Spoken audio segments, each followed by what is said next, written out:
Subscribe Kalyani Online Classes channel for all exams. Good morning friends, my name is Rajat Kalyani और आज हम पढ़ने वाले हैं साइंस का चैप्टर नंबर 2 जिसका नाम है एसिड बेस एंड सॉल्ट। हम अपनी पिछली वीडियोस में पढ़ चुके हैं कि एसिड और बेस क्या होते हैं और उनके बारे में कुछ जानकारी। अगर आपने अभी तक हमारी पिछली वीडियो नहीं देखी है तो मैं आपको सजेस्ट करूंगा कि आई बटन पर जाकर हमारी पिछली वीडियो देख लें। चलिए स्टार्ट करते हैं। What do all acid and all base have a common? सारे के सारे एसिड में और सारे के सारे बेसिस में क्या चीज सिमिलर होती है? तो we have seen that the all acid having a same chemical properties. हमने देखा है जितने भी एसिड होते हैं उन सबकी केमिकल प्रॉपर्टीज क्या होती हैं? सेम होती हैं। All acid generate hydrogen gas. सारे के सारे एसिड क्या करते हैं? हाइड्रोजन गैस जनरेट करते हैं जब वो मेटल के साथ रिएक्ट करते हैं। किसके साथ रिएक्ट करते हैं? मेटल के साथ। दैट मीन्स क्या हुआ?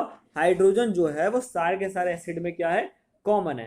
दैट मीन्स एक हाइड्रोजन ही ऐसा सब्सटेंस है जो कि सारे के सारे एसिड्स में क्या है? कॉमन है। आगे बढ़ते हैं। What happened to an acid और base in a water solution? तब क्या होगा जब हम एसिड या फिर बेस को पानी के अंदर साथ क्या करें? मिक्स करें या फिर पानी की प्रेजेंस में क्या करवाएं? रिएक्ट करवाएं। देखिए रिएक्शन देखते हैं। हमने क्या किया? HCl हाइड्रोक्लोरिक एसिड को जब पानी के साथ रिएक्ट करवाया तो उसने क्या बनाया? H3O प्लस और Cl निगेटिव। ये प्लस का साइन जो है ये हमें दर्शा रहा है कि दैट मीन्स इसके ऊपर एक H पॉजिटिव आयन है। क्या है? एक H पॉजिटिव आयन। ठीक है, देख सकते हैं H positive ion in acid are produce in the presence of water. अगर हम वाटर की प्रेजेंस में एसिड को रिएक्ट करवाएंगे तो एक H पॉजिटिव आयन क्या होगा? निकलेगा। The separation of H positive ion from HCl molecules can not occurs in the absence of water. That means H positive ion तब नहीं निकलेगा जब हम इसकी रिएक्शन पानी से ना करवाएं। अगर पानी से रिएक्शन करवाएंगे तब ही H पॉजिटिव आयन जो है किसी भी एसिड से या फिर HCl से निकलेगा। आगे बढ़ते हैं। NaOH प्लस के वाटर। देखिए अब क्या किया हमने? NaOH जो कि क्या है? हमारा बेस को जब हमने पानी के साथ रिएक्ट करवाया तो उसने Na पॉजिटिव आयन और OH निगेटिव आयन निकाला। That means base generate hydroxides ions in a water. देखिए इसका मतलब क्या हो गया कि जो हमारे बेसिस होते हैं वो OH निगेटिव आयन क्या करते हैं? जनरेट करते हैं जब वो पानी के साथ रिएक्ट करते हैं। Bases which are soluble in water are called alkalis. That means वो बेस जो पानी के अंदर घुलनशील होते हैं या फिर पानी के अंदर घुल सकते हैं उस तरीके की बेसिस को क्या बोलते हैं? एल्काइल्स बोलते हैं। एल्काइल्स के बारे में जान लेते हैं। All base do not dissolve in a water. सारे के सारे बेस जो होते हैं वो पानी के अंदर डिजोल्व नहीं हो सकते। सिर्फ कुछ ही बेस होते हैं जो पानी के अंदर डिजोल्व हो सकते हैं। They are soapy to touch and bitter and corrosion. क्या कहना चाह रहा है कि जो पानी के अंदर घुलनशील बेसिस होते हैं वो छूने में थोड़ा सोपी से होते हैं। दैट मीन साबुन की तरह होते हैं, बिटर होते हैं। ठीक है, और कहना चाह रहा है कि इन एल्काइल्स को कभी भी छूना और टेस्ट नहीं करना चाहिए क्योंकि ये हार्मफुल हो सकते हैं। वो बेसिस जो पानी के अंदर घुलनशील हो उनको एल्काइल्स बोलते हैं और उन एल्काइल्स को टेस्ट या फिर छूना नहीं चाहिए जो कि हार्मफुल होते हैं हमारी बॉडी के लिए। तो अभी यहाँ से हमें क्या पता लगा? हमें यहाँ से ये पता लगा कि बेसिस जो होते हैं वो पानी के साथ मिलने पे OH निगेटिव आयन छोड़ते हैं जबकि एसिड क्या करते हैं? H पॉजिटिव आयन छोड़ते हैं। दैट मीन्स सारे के सारे एसिड में H पॉजिटिव आयन क्या हुआ? कॉमन हुआ और सारे के सारे बेसिस में OH निगेटिव आयन क्या हुआ? कॉमन हुआ। चलिए आगे बढ़ते हैं नेक्स्ट स्लाइड की तरफ। देखिए एसिड और बेस जब एक दूसरे के साथ रिएक्ट करते हैं तो वो सॉल्ट प्लस के वाटर निकालते हैं। जैसे कि यहां हम देख सकते हैं कि H, हमने बोला कि अभी H क्या है? अभी सारे के सारे एसिड में सेम है। X कुछ भी हो सकता है, X कुछ भी कंपाउंड हो सकता है जैसे कि Cl हो सकता है या फिर कुछ भी और सब्सटेंस। OH देखा हमने, OH सारे के सारे बेसिस में कॉमन होता है और यहाँ पे M कोई सा भी एक कंपाउंड हो सकता है, चाहे एलिमेंट हो सकता है, कुछ भी हो सकता है। क्या किया भाई? H और OH एक दूसरे के साथ रिएक्ट करे, क्या बनाया? ये बनाया और MX एक दूसरे के साथ आ गए। ठीक है, जब ये दैट मीन्स क्या हो गया? इसको हम साफ साफ देख सकते हैं, 2 hydrogen atom, 1 oxygen atom, that means ये तो हमारा क्या हो गया, वाटर। ये हमारा क्या है, वाटर। बाकी जो ये कंपाउंड बचा, जो ये कंपाउंड बचा, इस कंपाउंड को बोलते हैं सॉल्ट। इस कंपाउंड को क्या बोलते हैं, सॉल्ट। ठीक है, देख लेते हैं। We all know that all acid generate hydrogen ions, all bases generate OH negative ion. We can view the neutralization reaction, that means जब भी कोई एसिड और कोई बेस एक दूसरे के साथ रिएक्ट करता है तो वो रिएक्शन जो है वो न्यूट्रलाइजेशन रिएक्शन कहलाती है। कैसी रिएक्शन कहलाती है, न्यूट्रलाइजेशन रिएक्शन। दैट मीन्स वो एक दूसरे का क्या कर देते हैं, न्यूट्रलाइज कर देते हैं, एक दूसरे की पावर को क्या कर देते हैं, न्यूट्रलाइज कर देते हैं। ठीक है, आगे देखते हैं। The process of dissolving an acid और base in a water is a highly exothermic reaction. That means किसी एसिड या किसी बेस को पानी के साथ मिलाना बहुत ही ज्यादा एक्सोथर्मिक रिएक्शन होती है। एक्सोथर्मिक हम पढ़ चुके हैं, एक्सोथर्मिक रिएक्शंस वो होती हैं जिनके अंदर हीट निकलती है। दैट मीन्स अगर मैं एसिड के अंदर पानी के अंदर एसिड डाल दूंगा या पानी के अंदर बेस डाल दूं तो वो काफी ज्यादा हाईली एक्सोथर्मिक होगी। दैट मीन्स काफी ज्यादा हीट रिलीज होगी जिसकी वजह से हमें हार्म हो सकता है। ठीक है, caring must be taken while mixing concentrated nitric acid and sulphuric acid with water. कहना चाह रहा है कि जब कंसंट्रेटेड नाइट्रिक एसिड या फिर सल्फ्यूरिक एसिड को हम पानी के साथ मिक्स करते हैं तो हमें काफी केयरफुली करना चाहिए। ठीक है, मिक्सिंग एन एसिड और base with water resulting a decreasing in the concentration of H positive ion per unit volume, such process is called dilution. देखिए क्या कहना चाह रहा है, वो ये कहना चाह रहा है कि जब हम एसिड या बेसिस को पानी के साथ मिक्सअप करते हैं, पानी के साथ हमने मिक्स किया तो उनके अंदर डिक्रीजिंग हो जाता है किस चीज का, concentration ion of H positive ion and H negative ion. That means H positive ion और H निगेटिव आयन जो होते हैं वो उनकी वैल्यू, जो उनकी पावर जो जाती है वो कम हो जाता है। इस तरीके के प्रोसेस को क्या बोलते हैं, डाइल्यूशन। या फिर वो एसिड जिनके अंदर ये हुआ उसको क्या बोलते हैं, डाइल्यूट एसिड बोलते हैं। क्या बोलते हैं, डाइल्यूट एसिड। देखिए इसको एक बार गौर से देख लीजिए, जो हमने बोला जब हम पानी के अंदर एसिड ऐड करते हैं, ये देखिए एसिड जो है हम कभी भी जो है एसिड के अंदर पानी डालते हैं, एसिड के अंदर पानी डालते हैं, पानी के अंदर एसिड नहीं डालते हैं। क्यों, क्योंकि अगर हम ना वाटर के अंदर एसिड डालेंगे तो पानी एकदम से क्या हो जाएगा, उसका बॉइलिंग पॉइंट बढ़ जाएगा। दैट मीन्स उसका टेम्परेचर इंक्रीज हो जाएगा जिसकी वजह से वो ऊपर की तरफ उभर के आएगा, मतलब बबल्स जो होंगे उसके पानी के बाहर आ जाएंगे। इसलिए कभी भी पानी के अंदर एसिड नहीं डालते हैं, एसिड के अंदर पानी डालते हैं। जब हम इसको डाइल्यूट कर रहे होते हैं तो एसिड के अंदर हम पानी डालेंगे। ठीक है, ध्यान रखिएगा इस चीज का। आगे बढ़ते हैं। We learn about the dilution and decreasing of concentrations of H positive ion and OH negative ion in the solution। कहना चाह रहा है हम पढ़ चुके हैं कि किस तरीके से हम डाइल्यूशन करते हैं और डाइल्यूशन की वजह से किस तरीके से H पॉजिटिव आयन में और OH नेगेटिव आयन के कंसेंट्रेशन में क्या आ जाती है, कमी आ जाती है। क्या आ जाती है, कमी। टू जज हाउ स्ट्रॉन्ग एसिड और base this by making the use of the universal indicators which is mixing of the several indicators. कहना चाह रहा है कि किस तरीके से हम जज करें कि कौन सा एसिड कितना ज्यादा स्ट्रॉन्ग है या फिर कौन सा बेस कितना ज्यादा स्ट्रॉन्ग है। तो इस तरीके के एसिड को जज करने पे हमने अभी तक पढ़ा था कि एसिड और बेसिस के अंदर क्या डिफरेंस होता है, मतलब एसिड और बेस को कैसे जज करते हैं। अब ये कैसे जज करेंगे कि कौन सा एसिड कितना ज्यादा स्ट्रॉन्ग है या फिर कौन सा बेस कितना ज्यादा स्ट्रॉन्ग है। तो इस तरीके के चीजों को जानने के लिए हम एक यूनिवर्सल इंडिकेटर का इस्तेमाल करते हैं। किसका इस्तेमाल करते हैं, यूनिवर्सल इंडिकेटर्स का, जो कि क्या होता है, बहुत सारे इंडिकेटर्स का क्या होता है, मिक्सचर होता है, बहुत सारे इंडिकेटर्स का मिक्सचर्स होता है। It show the different colour at the different concentration of H hydrogen ions in a solution. और ये क्या करता है, ये अलग अलग हाइड्रोजन की कंसेंट्रेशन पे क्या करता है, अलग अलग कलर शो करता है। दैट मीन्स अगर वैल्यू ज्यादा होगी तो अलग कलर शो करेगा, H पॉजिटिव आयन की वैल्यू कम होगी तो अलग शो करेगा, थोड़ी और ज्यादा होगी तो अलग शो करेगा और बहुत कम होगी तो अलग शो करेगा। ठीक है ना, आगे बात समझ में। आगे बढ़ते हैं। देखिए a scale for measuring a hydrogen ion concentration in a solution is called as pH scale. वो स्केल जो हमें बताता है कि हाइड्रोजन आयन की कंसेंट्रेशन एक सॉल्यूशन में कितनी है, उसे क्या बोलते हैं, पीएच स्केल बोलते हैं। क्या बोलते हैं, पीएच स्केल। यहां पर पीएच में जो पी है वो प्रोटॉन्स है, जिसका मतलब क्या है, जर्मनी में क्या मतलब होता है, पावर। क्या मतलब होता है, पावर। ठीक है, ये हम देख सकते हैं। ये हमारा पीएच स्केल है जिसके अंदर हम अलग अलग 14 कलर देख सकते हैं। ये 14 कलर जो होते हैं वो अलग अलग एसिड के लिए होते हैं या फिर अलग अलग बेस की पावर के लिए होते हैं। ये हम देख सकते हैं 0 से लेके 7 तक।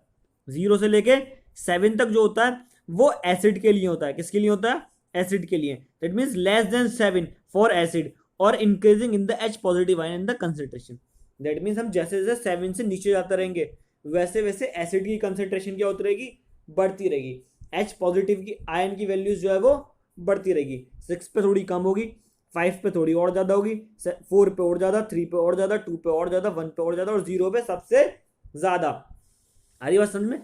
7 जो होता है वो क्या होता है, हमारा न्यूट्रल होता है। क्या होता है, न्यूट्रल। दैट मीन्स यहाँ ना ही एसिड और बेस की वैल्यू क्या होती है, एक तरीके से 0 बोल सकते हो आप। दैट मीन्स एसिड और बेस एक दूसरे के साथ मिलकर न्यूट्रलाइज कर लेते हैं। 7 क्या होता है, हमारा न्यूट्रल नंबर। वहीं पे 7 से अगर हम ऊपर बढ़ेंगे, मोर देन 7 जो होते हैं हमारे क्या होते हैं, बेस होते हैं। और decreasing H positive ion concentration. और जैसे जैसे हम ऊपर बढ़ते रहेंगे, ऊपर की तरफ जाते रहेंगे, वैसे वैसे एच पॉजिटिव आयन की कंसेंट्रेशन क्या होती रहेगी, कम होती रहेगी। एच पॉजिटिव आयन की कंसेंट्रेशन कम होगी और ओ एच निगेटिव आयन की कंसेंट्रेशन बढ़ेगी। इसका मतलब क्या हो गया, जैसे जैसे हम 7 से ऊपर बढ़ते रहेंगे वैसे वैसे हमारे पास ज्यादा पावर के बेसिस आते रहेंगे। ठीक है, आगे देख लेते हैं। अब जो हम बेसिक सी कुछ चीजें हैं जिनका हम पीएच स्केल की बात कर लेते हैं, उनकी पीएच वैल्यू कितनी होती है जो हमारी नॉर्मल डे लाइफ में। देखिए, हम अपने कुछ चीज़ों की बात कर लेते हैं जो हम नॉर्मल लाइफ में देखते हैं। ठीक है ना, पीएच स्केल पे देखिए, हमारा सबसे पहले वो एसिड जो हमारे स्टमक के अंदर होता है जिसकी हम बात कर रहे थे HCl, उसकी जो पीएच वैल्यू होती है वो कितनी होती है, 1.2 होती है। कितनी होती है, 1.2।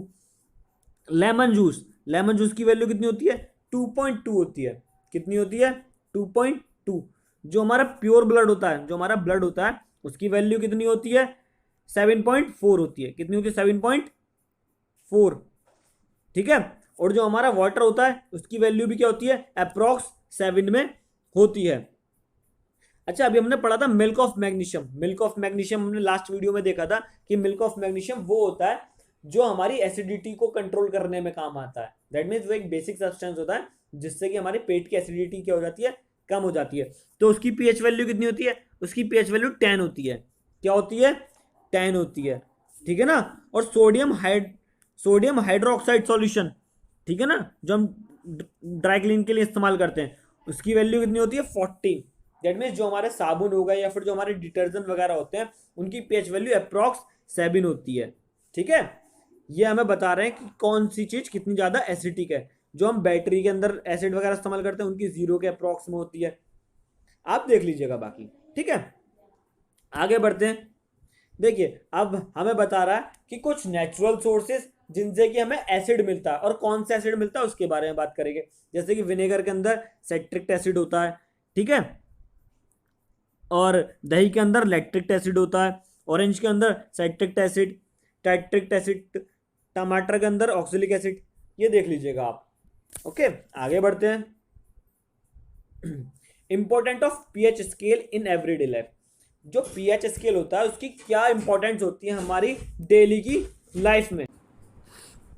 Our body working with a pH range 7 to 7.8। That means हमारी बॉडी जो होती है वो जो वर्किंग करती है वो 7 से लेके 7.8 पीएच वैल्यू के बीच के अंदर वर्किंग करती है। ठीक है ना, अब क्या कर रहा है, when pH of rain water is less than 5.6 is called as acid rain. उसको क्या बोलते हैं, एसिड रेन।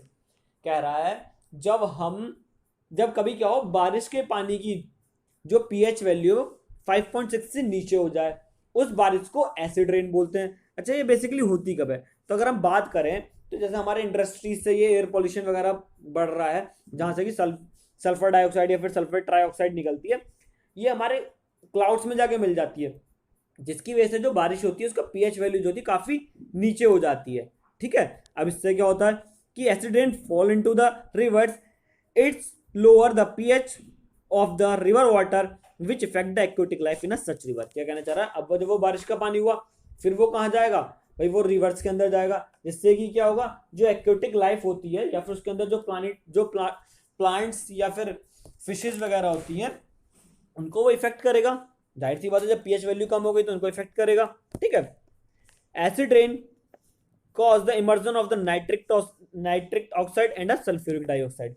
मतलब एसिड रेन के अंदर जो बेसिकली सब्सटेंस होते हैं या फिर जो बेसिकली कंपाउंड्स होते हैं वो कौन से होते हैं, नाइट्रोजन ऑक्साइड या फिर सल्फर डाइऑक्साइड उसके अंदर मिलते हैं। अब एक चीज और जान लेते हैं, the atmosphere of a Venus is made up of a thick white and yellow clouds of a sulphur acid. कहना चाह रहा है जो हमारा वीनस प्लैनेट है उसके अगर हम एटमॉस्फेयर की बात करें तो उसके एटमॉस्फेयर में हमें सफेद और पीले से कलर के बादल दिखाई देते हैं जो कि किसके होते हैं, सल्फर एसिड के होते हैं। दैट मीन्स उनके अंदर सल्फर एसिड इतना ज्यादा प्रेजेंट होता है जिसकी वजह से वो जो है बादल जो है वो येलो से कलर के दिखाई देते हैं। ठीक है, आगे बढ़ते हैं। What is the pH of a soil, जो हमारी मिट्टी होती है उसकी पीएच वैल्यू कितनी होती है। Plants required a specific pH range for their healthy growth. कहना चाह रहा है जो हमारे प्लांट्स होते हैं उनको भी एक स्पेसिफिक पीएच वैल्यू की जरूरत होती है। दैट मीन उनके पास भी एक स्पेसिफाइड पीएच वैल्यू होती है उनकी प्रॉपर ग्रोथ के लिए। अगर उससे ज़्यादा हो जाएगी तो भी प्रॉपर ग्रोथ नहीं होगी, उससे कम हो जाएगी तो भी प्रॉपर ग्रोथ नहीं होगी। Some fertilisers are increasing the pH value of the field. कहना चाह रहा है जो कुछ फर्टिलाइजर्स होते हैं, जो हम फर्टिलाइजर्स मतलब खाद वगैरह जो हम डालते हैं अपने फील्ड्स के अंदर, वो भी क्या करते हैं, हमारे फील्ड की पीएच वैल्यू को बढ़ा देते हैं, जिसकी वजह से हमारे प्लांट्स की ग्रोथ पे क्या पड़ता है, इफेक्ट पड़ता है। ठीक है ना, जिसकी वजह से हमारी प्लांट्स की ग्रोथ पे इफेक्ट पड़ेगा। आगे बढ़ते हैं।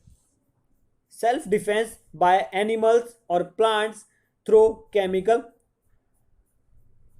देखिए अब ये बता रहा है हमें कि किस तरीके से कि कुछ प्लांट्स और कुछ एनिमल्स अपने बचाव के लिए एसिड का इस्तेमाल करते हैं। जैसे कि देख लेते हैं, honey bee strips leave a methanoic acids which causes pain and irritation. क्या कहना चाह रहा है कि जो वो होती है हनी बी होती है, जब वो हमें काट लेती है तो वो क्या करती है, वो अपने स्ट्रिप से जो उसका डंक होता है उसके अंदर से कौन सा एसिड निकलता है, मेथोइक एसिड निकलता है। ठीक है ना, जिसकी वजह से हमें इरिटेशन और जलन या फिर पेन वगैरह होता है।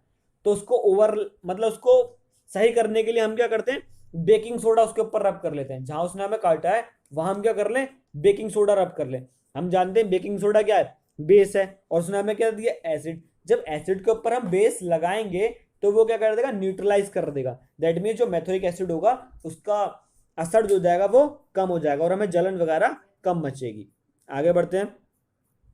PH in our digestive system, जो हमारा डाइजेस्टिव सिस्टम होता है उसके अंदर भी पीएच होता है। हम जानते हैं हमारे स्टमक के अंदर HCl एसिड होता है, ठीक है ना, तो उसी के बारे में पढ़ लेते हैं। Our stomach produce the hydrochloric acids it's help in the digestion of foods without harming the stomach. कहना चाह रहा हमारा पेट जो होता है वो हाइड्रोक्लोरिक एसिड जनरेट करता है, ठीक है ना, जो कि हेल्प करता है खाना पचाने के लिए। बट ये जो डाइजेशन के लिए हेल्प करता है, ये हाइड्रोक्लोरिक एसिड हमारे पेट को या फिर हमारे स्टमक को डैमेज नहीं करता है, ठीक है ना। During a indigestion stomach produce too much acid and cause the pain and irritation called acidity. कहना चाह रहा है जब हम कभी कभार ज्यादा खाना खा लेते हैं तो क्या होता है कि भाई इरिटेशन होती है और वो जलन दर्द वगैरह करता है, ठीक है ना। वो किसकी वजह से होता है, एसिडिटी की वजह से। किसकी वजह से, एसिडिटी की वजह से। जब हम ज्यादा खाना खा लेते हैं तो क्या करता है, हमारा पेट ज्यादा एसिड प्रोड्यूस कर देता है, जितने की हमें जरूरत है उससे ज्यादा। जब वो उससे ज्यादा एसिड प्रोड्यूस करते हैं तो वो भी हार्मफुल होगा। For acidity people using a basis called a antacid. मतलब उस एसिडिटी को कम करने के लिए लोग बार क्या करते हैं, बेस खा लेते हैं। मतलब बेसिस की कुछ चीजें जो बेसिक हो नेचर में, उन चीजों को हम ले लेते हैं। जैसे कि कुछ दवाइयां भी होती हैं, उनको क्या बोलते हैं, एंटासिड बोलते हैं। क्या बोलते हैं, एंटासिड। एंटासिड जो करते हैं वो एसिड के असर को न्यूट्रलाइज कर देते हैं। क्या कर देते हैं, न्यूट्रलाइज। जो बेसिकली एंटासिड होते हैं वो मैग्नीशियम हाइड्रोक्साइड के बने होते हैं। किसके बने होते हैं, मैग्नीशियम हाइड्रोक्साइड के, जिसको मिल्क ऑफ मैग्नीशियम के नाम से भी हम जानते हैं।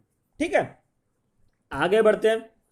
PH causes pH change as the causes of the tooth decline. That means क्या कहना चाह रहा है, अगर हमारे पेट के अंदर पीएच दांतों के अंदर पीएच वैल्यू बढ़ जाए तो उसकी वजह से क्या होता है, हमारे दांत गिर जाते हैं। कैसे, देखते हैं। Tooth decayed started when a pH value of a mouth is lower than 5.5। कहना चाह रहा है जो दांतों की अगर पीएच वैल्यू 5.5 से कम हो जाए तो हमारे दांत गिरना स्टार्ट हो जाते हैं। क्यों?